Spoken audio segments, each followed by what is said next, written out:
Yeah. Do you feel like an underdog or? I don't half and half. Being that it's in his country, of course they're gonna want their champion, and it's gonna be full of Russian. But I have a few Russian fans myself though. But you know, somewhat no, yes, no. Not really. I don't really hit it. No matter how many people's gonna be there, the crowd never knocks me off focus. That's the thing about me. I always gonna listen to my corner. No matter how many people's up in the arena, I always hear the voices that I'm used to hearing, no matter what. And I always have a tunnel vision of my opponent. So nothing else never distracts me or knocks me off game. So, I'm looking forward to it. I'm very excited about going to Russia. I really am, and I'm actually happy that it happened the way it happened. I'm glad they won the first bid. I'm glad we're going to Russia. I'm glad we're doing a lot of things. God don't make mistakes, man, and I really believe it. And to build my legacy, to be that person that I want to be in my career now and after my career, this is what it's going to take to get on the road and travel. Let's do it that way, and then we can come back. Like I said, we can always fight in America. That's where I'm from. We can always fight around here.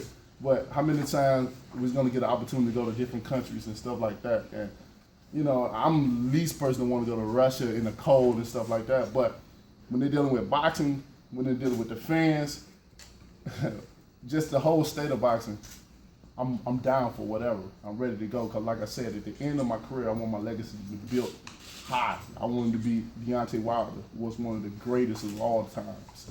And if it takes going to Russia, knocking a guy out in Russia, coming back and saying still, then we're going to do that. On that note, since it is on the road, do you feel more pressure to have to knock him out so that it doesn't fall into the judge's hands? No, I don't feel no pressure. I don't feel no pressure at all. I just do what I have to do and let it go. I don't. Many times we've seen judges make up their own decision. I mean, we didn't see them recently. The fights that happened recent. But you just can't put that in. As a fighter, you can't have that in your mind. Like I got to knock him out because. If you feel that way, then your whole game plan out there, you might well not even have a training camp. You wouldn't just worry about knocking somebody out, just going, I don't want to get my mind all twisted about I got to knock him out just because I'm in his country or around his people. I'm going there and do what Deontay know how to do. That's going there and box and set him up. Of course, we look for the knockouts because of the heavyweight. If anybody knows that I got that power that can get rid of any guy at any given time of the fight. So I know I got it. Once you know you have that power behind you, you're not worried about nothing. So if I had to beat him up for a couple of rounds and knock him out, hey, that's what we're going to have to do. What does he do well in the ring? What does he do well in the ring?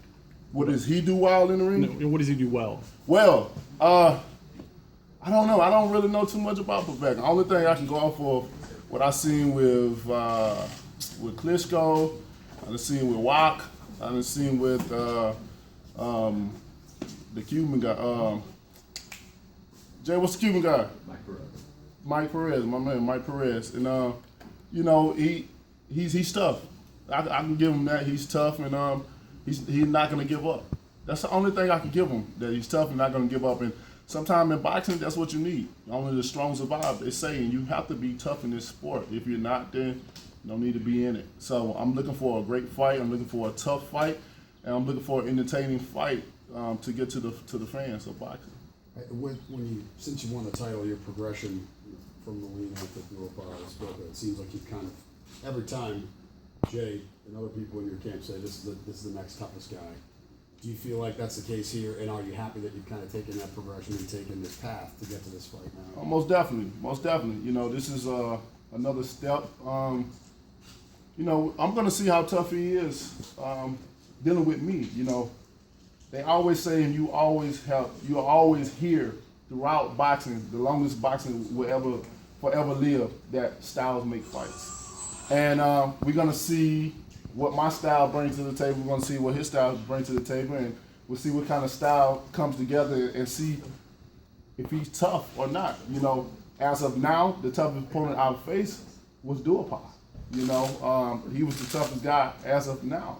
We're going to see, can Alexander Povetkin uphold his legacy of being a tough guy and stuff like that, because a lot of people around here, American-wise, stereotype him as being a Russian. You know, nobody don't know nothing about him, really. All they want, he's a Russian. They're stereotyping him. So, with that being said, they automatically assume that he's going to be the best or he's going to be the toughest or now this is finally a test for Deontay Wilder when we didn't heard that throughout my career. Finally a test, and then when I go in to do what I do, oh, he wasn't nothing, you know, this and that. That's just the way it works. That's just the, you know, where it works. So we're going to see when we get in the ring, is he my toughest opponent or he's my easiest opponent? You know, I'm looking forward to be honest. I've said it before, and I'm gonna keep myself to what I've said. I think it's gonna be the easier fight than the Severn fight. I really believe that. But to be proven wrong, we're gonna find out.